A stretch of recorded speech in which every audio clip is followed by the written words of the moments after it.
Nasa'yo na ang lahat. Sa totoo lang, higit masasapat. Sige na, sige na, sige na.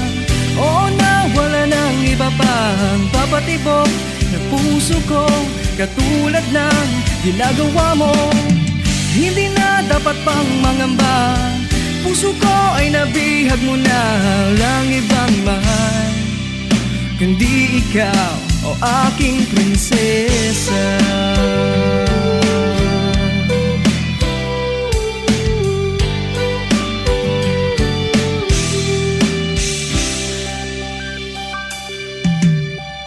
Ano bang hahanapin pa? Complete package ka na. Hindi lang puro ganda, may talino pa. Ang puso mong mamahalin, hindi babasagin. Pag-ibig mong nagniningning sa aking piling. Oo, nasa'yo na ang lahat. Sa totoo lang, higit pa sasapat. Sige na, sige na, sige na. Oo na, wala nang iba pang papatibok ng puso ko, katulad ng ginagawa mo. Hindi na dapat pang mangamba, puso ko ay nabihag mo na. Walang ibang mahal kundi ikaw, o aking prinsesa. Kung isa-isahin ang maganda sa'yo, baka di na matapos ang kanta na to. Sa ganda mo pa lang, madami na akong nasulat. Wag na yung iba, baka kasi sila magulat. Sa bawat tingin lalong gumaganda, pumupuso ang mata pag nakikita ka. Para kang bulaklak na bawal kong pitasin, para kang ulam na bawal kong papakin. Di ako marunong mag-rap, pero para sa'yo ako'y magpapanggap. Di kaya mag-double time o kaya mag-triple time, sa'yo lang buong time, sa iba wala nang time. Sige na, sige na, sige na. Oo na, wala nang iba pang papatibok ng puso ko, katulad ng ginagawa mo. Hindi na dapat pang mangamba, puso ko ay nabihag mo na. Walang ibang mahal kundi ikaw, o aking prinsesa. Sige na, sige na, sige na. Oo na, wala nang iba pa prinsesa.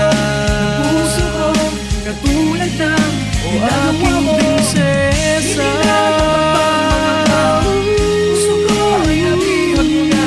Walang ibang mahal kundi ikaw, o aking prinsesa. O aking prinsesa.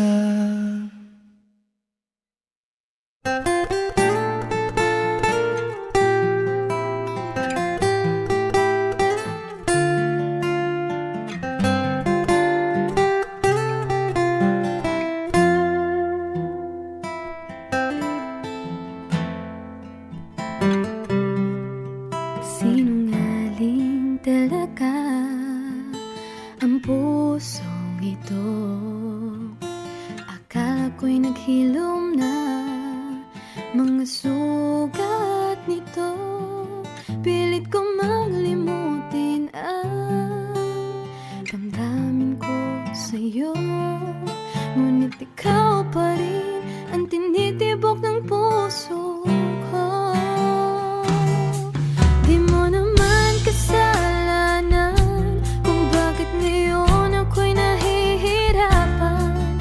Di na sana nagpumilit pang suklian ang pag-ibig ko. Di mo naman kasalanan kung sa'yo'y nahulog ng tuluyan. Pasensya na, minahal kasi kita.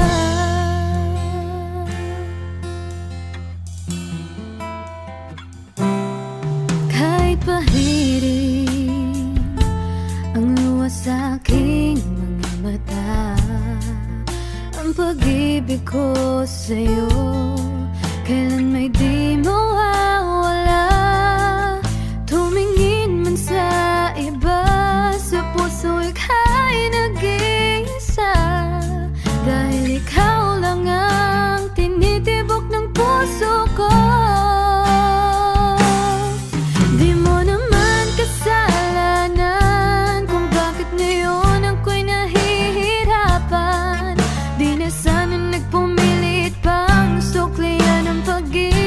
ko. Di mo naman kasalanan kung sa'yo'y nahulog ng tuluyan. Pasensya na, minahal kasi kita.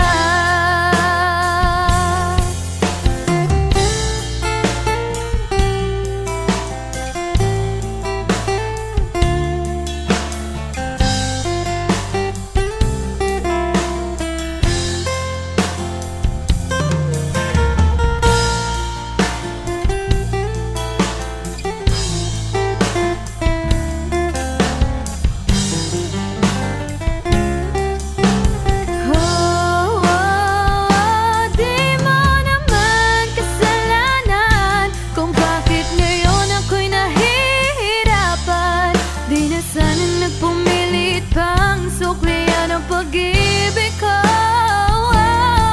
Di mo naman kasalanan kung sa'yo'y nahulog ng tuluyan. Pasensya na,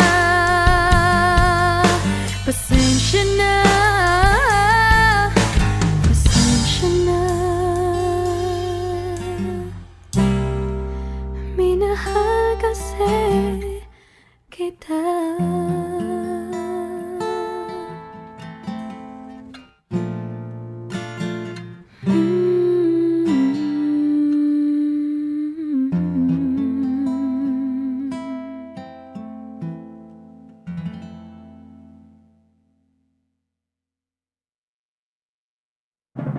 Bayang magiliw, perlas ng silanganan, alam ng puso, sa titik mo'y buhay. Lupang hinirang, duyan ka ng magiging, sa manlulupi, di ka pasisingil. Sa dagat at bundok, sa simoy at sa langit mong baghaw, may nilang ang tula at awit sa paglayang minamahal. Ang kisap ng watawat mo'y tagumpay na nagdidikit. Ang bituin at araw niya kailan pang may magdidilim. Lupa ng araw ng walo aming pagsikta, buhay ay langit sa piling ko. Aming ligaya na pag may mamapit at mamatay ng dahil sa'yo. Morning is fast approaching. Let us awaken to the dawn of the new day with God as our constant guide. God our Father, may you grant us wisdom in our decision, courage to rise from all our mistakes, devotions to our duties, and gladness to share and cooperate for the good of our families and our community. May you spark in us a love for the truth and respect for one another. May you preserve us from false pride, unselfishness, and help us to live in peace with one another as brothers. Amen. Good morning. This is radio station DYWB, now signing on. DYWB is a commercial radio station owned and operated by the People's Broadcasting Service Incorporated. as authorized by the National Telecommunications Commission. DYWB operates daily from 4 o'clock in the morning to 11 o'clock in the evening on 630 kilohertz with a power of 10,000 watts. DYWB is broadcasting from Bacolod City, Republic of the Philippines. DYWB is maintained and operated by the following personnel, duly licensed by the National Telecommunications Commission. First-class radio telephone operators. Joselito Pagayon, Chief Technician with license number 94-1PVI-12314.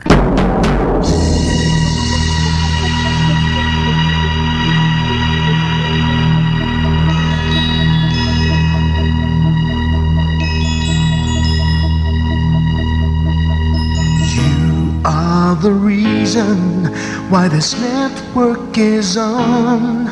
We're standing together so loud and so clear. And on your radio, we aim not just fun. We're here for you, we're our great big helping hand.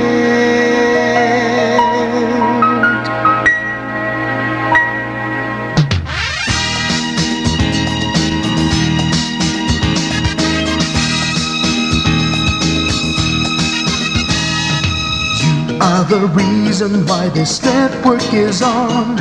We're standing together so loud and so clear. And on your radio, we air not just fun. We're here for you with our great big helping hand. We have the power to tell the truth without fear, with favor to no one. We stand as one.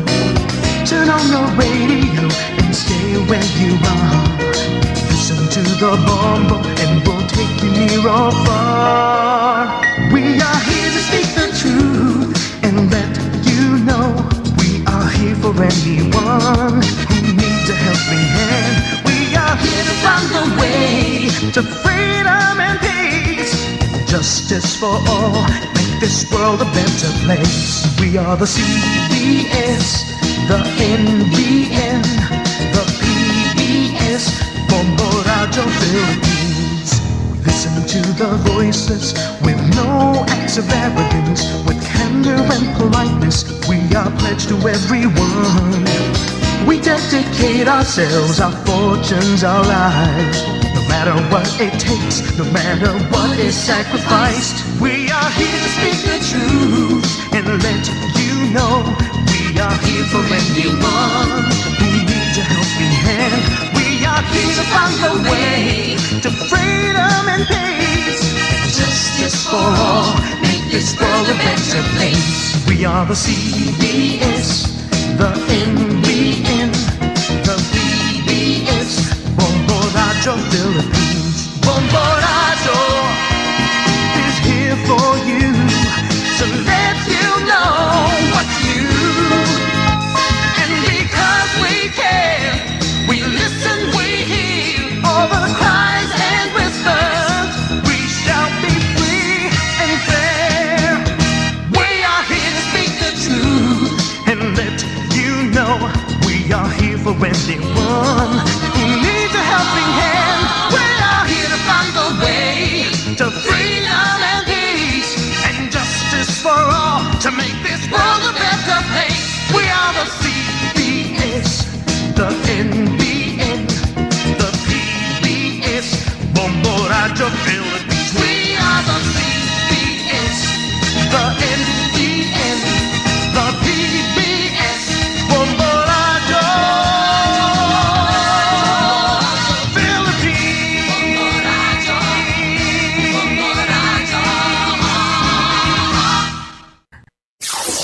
Limang dekada nang nagtataguyod ng katotohanan. 5 dekada nang nagtatanggol sa mga mamamayan. Patuloy na nagsasaliksik at mabilis maghatid ng mga balitang siksik at malaman. Patuloy na nangunguna sa mga issue, drama, promo at serbisyo publiko. Ito ang Bombo Radyo Bacolod, ang pambansang radyo ng Pilipinas. Fast Paradyo Bombo! Bombo Radyo Bacolod. Fast Paradyo Bombo!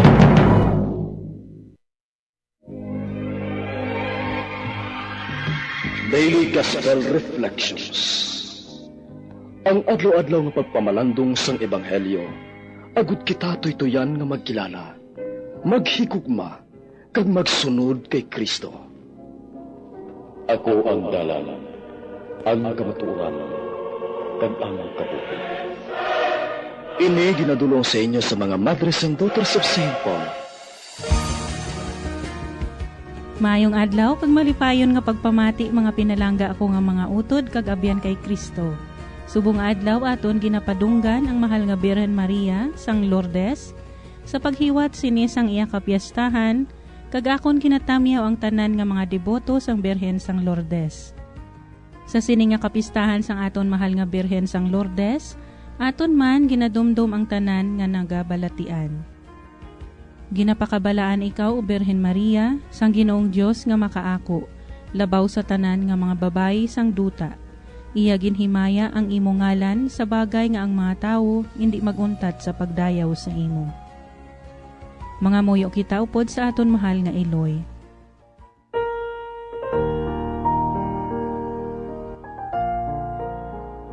O Diyos nga maluluyon, sa sini nga handumanan sang walay dagta nga Eloy sang imo anak, pabakura ang amon lawas nga maluya, kag paagi sa iya mga pagampo, luwas sa kami tanan sa amon mga sala. Ginapangayo namon ini sa imo paagi kay Hesukristo nga amon Ginoo, nga nagakabuhi kag nagahari upod sa imo, sa kaisahan sang Espiritu Santo, Dios sa tanan nga mga tuig, sang mga katuigan. Amen. Ang Ebanghelyo suno kay San Marcos, Kapitulo 7, versikulo 31, tubtob 37. Sadto nga panahon, naghalin si Jesus sa kadutaan sang Tiro kag nagpadulong sa linaw sang Galilea.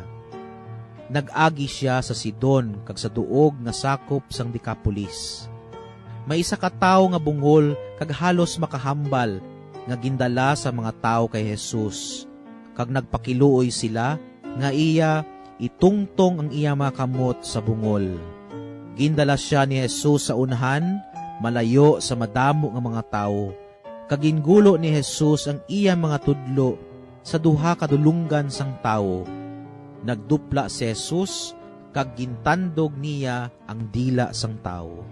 Dayon nagtangla si Jesus sa langit, kag nagpangamuyo sing madali kag nagsiling sa iya, Ephata, nga kon sayuron, magbukas ka.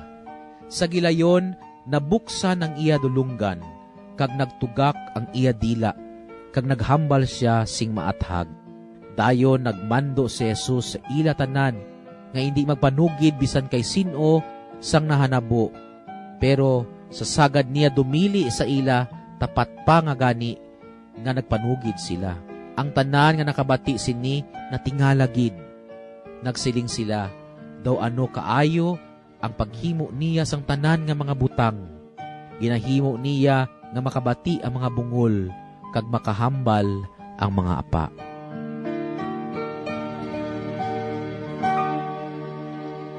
Mga utod ang aton ginasaulog nga piyesta sang putli nga Birhen Maria, nga ginapadunggan dito sa Lourdes, Francia, ginsugdan sa tuig 1907. Ini nga lugar sa diin nagpakita ang mahal nga Birhen Maria kay Bernardita Subirus, sadtong 1858, nangin sentro sang debosyon kay Maria. Dug ini sang pangamuyo kag pag-pilgrimage, sang conversion kag pagpangayo para sa mga Kristiyano sa bugos nga kalibutan. Subong man nga adlaw, ginahiwat ang World Day of the Sick.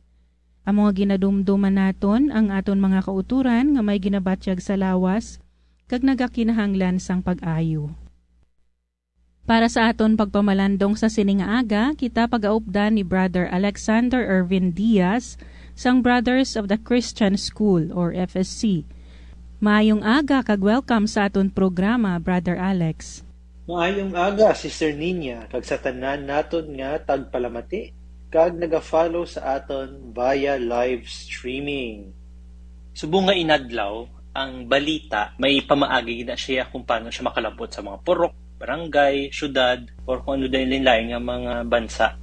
Isa lang ka storya kay Mars, lapta na dayon. Lalo na kung ang imong introduction kay Mars, may balita ko bala si imo, hindi mo gid pag-isugid sa iban, ha? Sa imo ko lang gid niya istoryahon. Sure gid ko na iya. Wala pa siguro 2 ka minutos, 20 ka tawo na dayon ang makabalo sang imo nga instorya to kay Mars. Di pa naman be kay do ka natural man na sa aton nga tawo nga pag may bag-utan na balaan, do ka matsyag naton, may power ta. Ang gani ni Ernie Baron, knowledge is power. Ang anang nahibalaan naton kay Mars, naging storya ni Mars, do power kay kabalo na tato. Kanatural man sa aton man nga mga tao nga maging curious. Lalo na kung hambalon nga siguraduhon nga hindi gid makabalo ang iban. Ikaw lang ang kabalo sini.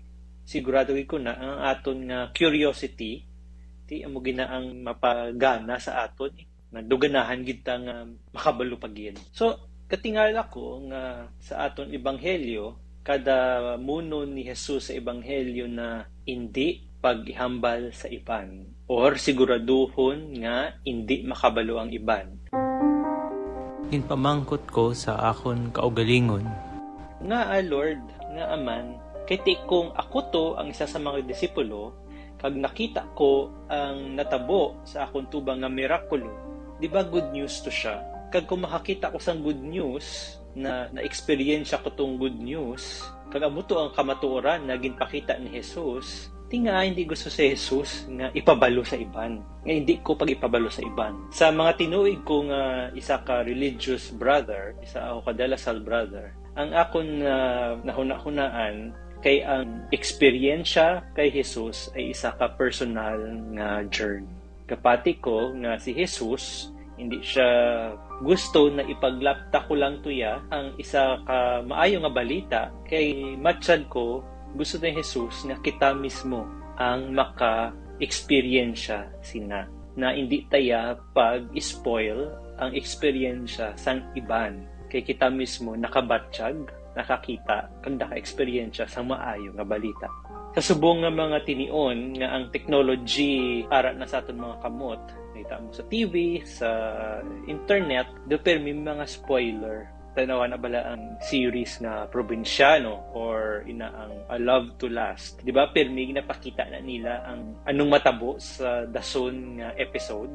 Kay tingod ginapakita nila ang pwede magwa sa dason nga episode. Di kita, do ginaganahan man ta nga mahulat para makalantaw ta sa next episode. Sa matsag ko, amo nang gusto ni Jesus nga ma-experience sa aton. Nga may patilaw para kita ganahan na ma-experiensya ang iya pagpalangga sa aton nga personal journey. So, paano natin ma-experience si Jesus? Ephrata, be open, maging bukas. Sa subong nga kalinis nga tinion sa aton kalibutan, kadamo tayo sa mga distraction, damo ta sa mga sabad-sabad, samong-samo. Wala kabalo kung anong kamatuoran, at kabalo kung ano ang hindi tuod. Nabungol na ta sa mga magahod, sa mga bagay na wala man pulos gid, pero dukadamo lang gid sa palibot kung ano-ano ato nabatian, kung ano man aton nga ginapanghambal. Pareho sinisang tao sa aton ebanghelyo na may problema sa iya paghambal. Pareho sa iya, natakabalo kung ano giman ang tutuod, ang mahambal lang naton kung ano ang kamatuoran para sa aton. Ang mensahe sang Dios sa aton subong mangin bukas. Mangin bukas, hindi na magpabungol-bungol, kag hindi na magpaapa-apa sa aton mga mabatian. Ang meaning sina kay dapat usisaon tagid ang tanan nga aton makita, mabasa, mabatian. Kaya muna ang gusto ni Jesus para sa aton, mangin bukas ta na mabaton siya adlaw-adlaw. Subong aton man gina-celebrar ang fiesta sang Our Lady of Lourdes. Ina na si Blessed Mother nagpakita to sa isa ka batang babayi na pigado na naging si Saint Bernadette. Isa to siya ka ordinaryo nga tawo, wala man espesyal sa iya, pero sa ining ordinaryo nga babayi nagpakita si Blessed Mother.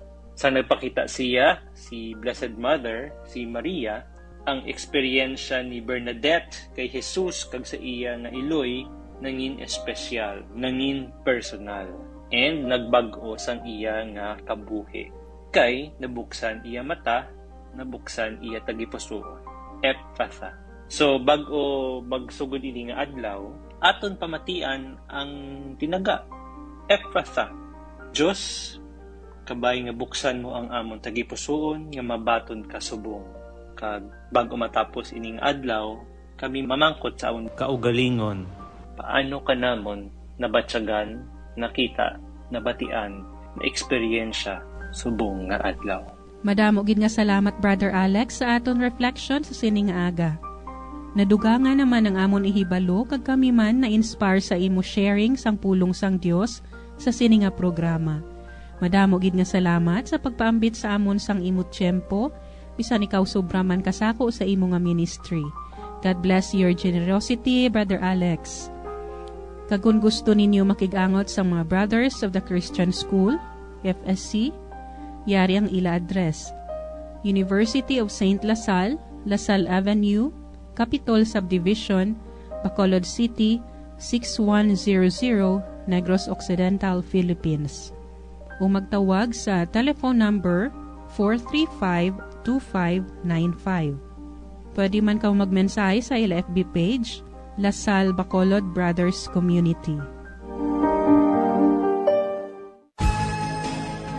Mga abyan, tub-tub na lang anay kita diri. Akon gid ginapasalamatan ang tanan nga Pauline cooperators, collaborators, benefactors, kag tag-dumalahan sang sini nga istasyon.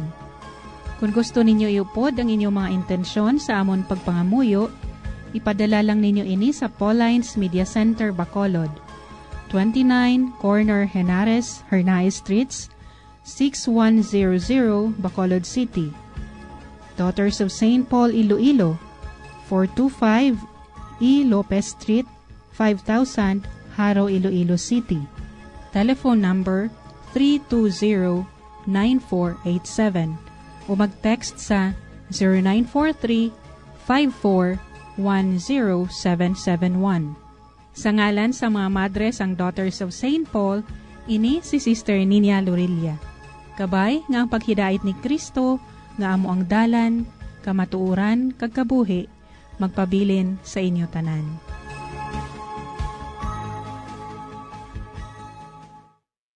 Ini nga programa, kinadulot sa inyo sa mga madres ang Daughters of St. Paul, kag sang Bombo Radio Philippines, ang pambansang radyo ng Pilipinas. Basta Radio, Bombo!